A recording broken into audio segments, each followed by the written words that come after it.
Okay, so I know I'm late to the party on this one, but as they say, it's better late than never, so let's just jump right into it. Spider-Man No Way Home. This was a movie I was really excited for. This was one of my most anticipated movies of 2021.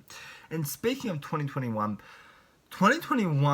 for Marvel had a lot of great TV series come out in 2021, such as Hawkeye. But as far as their movies went, keep this in mind. I didn't see every single Marvel movie that came out. I didn't see Shang-Chi. I saw Eternals, which if you saw my review for Eternals, that movie was that movie was a big letdown for me.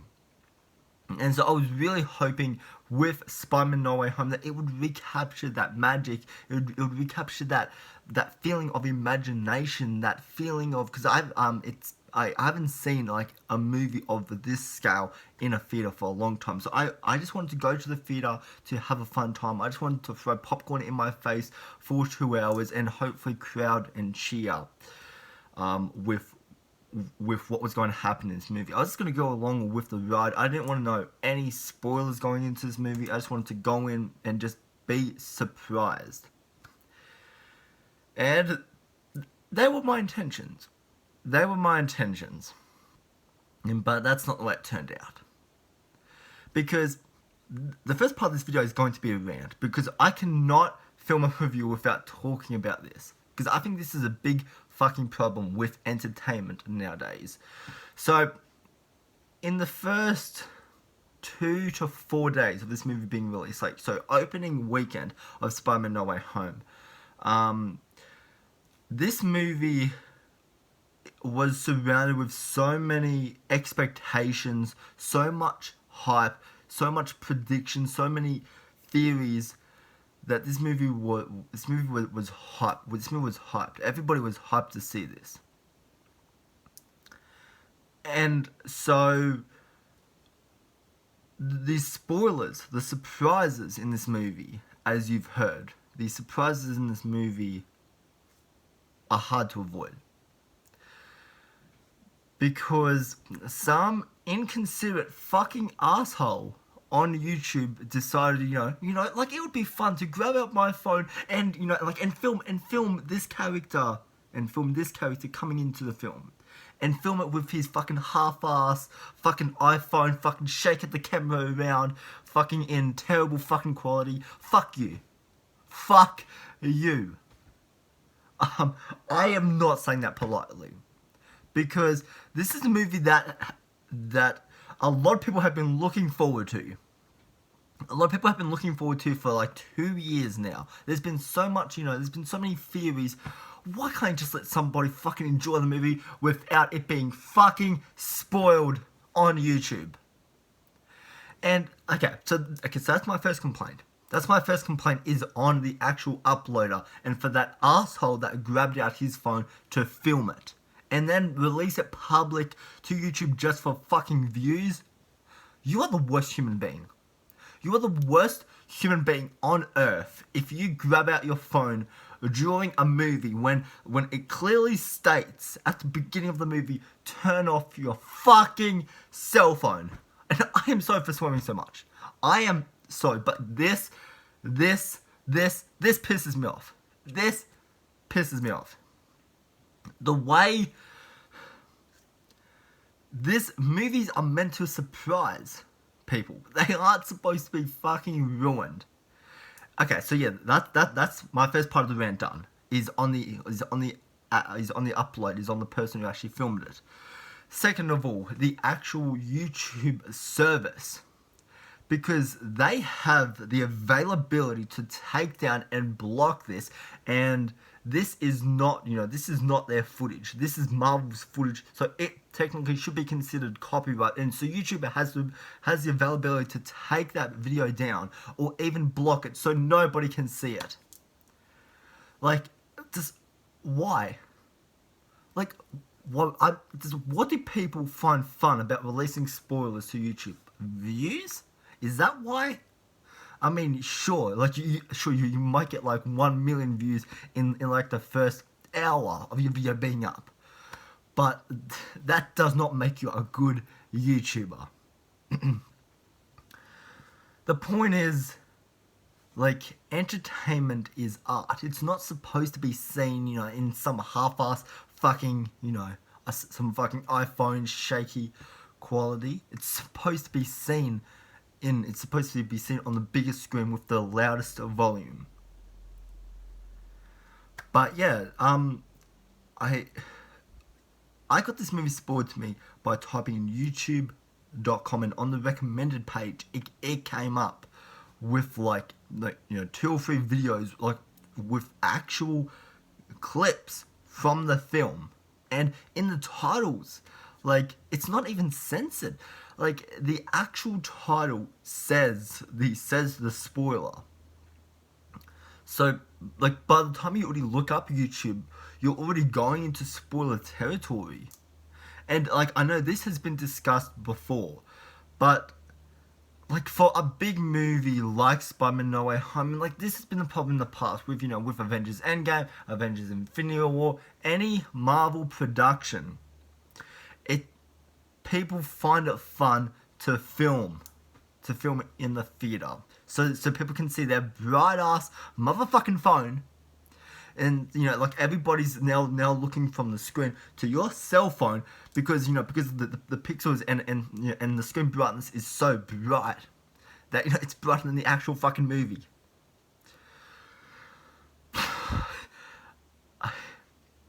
I did not want to get this movie spoiled for me, especially with 2 of the surprises in this movie. If you've seen the movie, you know what I'm talking about. But I did not want this certain reveal to be surprise for me. And then when I decided to look up to see YouTube, it was there. It was there, video and title and all. It was there. And I just think this is a big problem in entertainment nowadays. Is people care so much about getting likes and views that they think just by recording a new movie and like a big reveal or twist, that they will get the views. I don't see how those videos are popular. I honestly don't. I honestly don't. You can see it in high definition when the movie comes out on Blu-ray. Just wait a few extra months. You don't need to see it in some half-ass quality.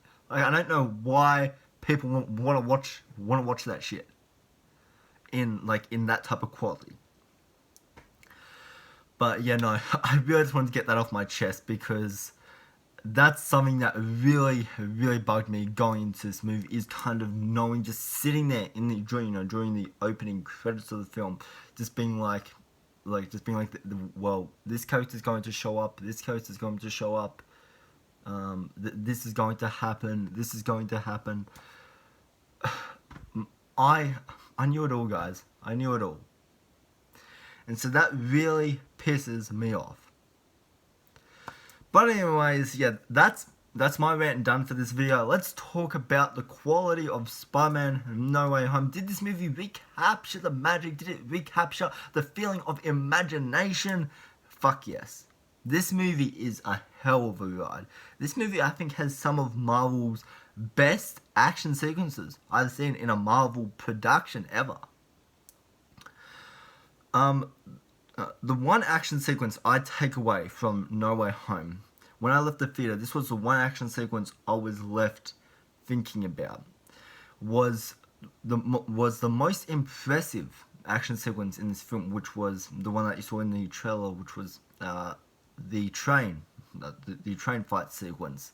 I thought that, from just a visual point of view, from a cinematography point of view, I think that's one of the most stunning action sequences Marvel has ever produced, and that director John Watts has ever directed, because there's a lot of work, there's a lot of visual representation going on during this action sequence, and I think that's probably my favorite action sequence in this entire movie, actually. And there's a lot of great ones, but putting that one aside, how's the rest of the action in this movie? It is highly entertaining. Like, Marvel has never failed to entertain, and this movie is no exception to that. This movie once again is an entertaining thrill ride. Our final battle that takes place like on this construction building that you saw in the trailer. You know, like against Sandman, who is it? Sandman, Doctor Octopus, Green Goblin, Electro, Lizard, and all of that. That's a highly entertaining action sequence as well, and definitely one of my favorites as well. But yeah, this movie I just think has some of the best action scenes, you know, honestly, that Marvel has ever done. So going on to my next positive, which is the villains in this movie. This is a 2 hour and 24 minute movie, and to bring in all these different villains, you know, from the Raimi universe, from the Amazing Spider-Man universe, to bring in from all these different types of universes, there's going to be, you know, a lot of explaining to be done, and the villains was one of my biggest positives of this movie, actually. Green Goblin, Willem Dafoe as Green Goblin being the standout here, he is terrifying. He is frightening in this movie. This is the best I've ever seen Willem Dafoe as Green Goblin. Like, this outdoes his performance in the first Sam Raimi Spider-Man movie. Like, he definitely takes it up a notch in this. This is a very different version of Green Goblin that you haven't seen before, and there's definitely a more horror scheme side to his character in here, which I really liked. Just what William Dafoe did, like, for like physicality and mentally in this movie, I think is some outstanding stuff. His laugh is still as menacing as fucking ever. And then we have Doctor Octopus, which the bridge fight is another, really good, is another really good action scene, which I have to bring up. When Doctor Octopus meets Green Goblin and they recognize each other, and when all the villains are recognizing each other from their own universe, that was one of my highlight scenes in this movie, because it's, to me, those conversations really make this movie. As much as the action is great, the conversations in this film are also really, really good. Just like the way the villains are all recognizing each other, in the way that, kind of Tom Holland kind of explains to them that in their universe they are dead. And I just thought, like, the banter, the chemistry, the conversations that went on between, Peter Parker and the villains in the first act of this movie, I thought were some of the best conversations in this entire film. I'm trying to figure out what else I can say for a spoiler-free review. I know this movie has been out for like about 5-6 weeks now, but I want to be respectful to my audience. I don't want to spoil, just in case someone hasn't seen this movie yet. So I'm gonna keep this review spoiler-free. I'm trying to figure out what else I can say here. All of these surprises, because as much as they got ruined for me in this movie, they are also. I didn't watch the clips. I read the title and I was just like, fuck. But anyways, it all comes down to execution and how it's done in the movie. All of the twists in this movie I thought worked really well for this idea of the multiverse, and kind of bringing in all these different villains. I thought was a really grand and big scale idea. But all of the twists in this movie I thought were executed really well. One in particular that revolves around Peter Parker's life.